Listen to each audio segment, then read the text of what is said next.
جب اللہ رب العزت کا حکم آ جائے تو ہمیں کسی بھی قربانی سے دریغ نہیں کرنا چاہیے، رکنا نہیں چاہیے جب اللہ کا حکم آ جائے۔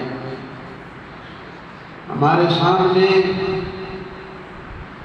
سیدنا ابراہیم علیہ السلام کی یہ قربانی،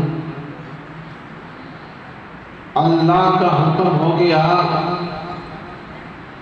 کہ اے خلیل، اپنے بیٹے اسماعیل جو سب سے زیادہ تجھے محبوب ہے، پیارا ہے، اسے میری راہ پہ قربان کر دے۔ تو سیدنا ابراہیم علیہ السلام نے اپنے رب کے حکم پر عمل کرتے ہوئے یہ کام بھی کر دیا، اسماعیل کو لٹا دیا، چھری چلا دی۔ اسی طرح رب کا حکم آ گیا کہ مائی ہاجرہ کو ویرانے میں چھوڑ آؤ۔ رب کا حکم تھا آپ چھوڑ آئے۔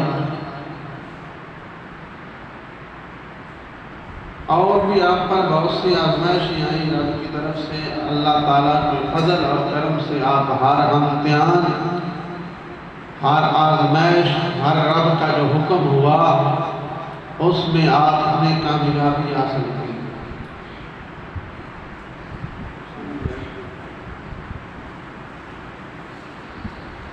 آپ نے کامیابی حاصل کی، اس لیے قربانی ہمیں بھی درس دیتی ہے، قیامت تک یہ پیغام آنے والے مسلمانوں کے لیے ہے کہ جب رب کا حکم آ جائے ہمیں کسی قربانی سے دریغ نہیں کرنا چاہیے۔ یہ قربانی اتنی اہم ہے، اتنی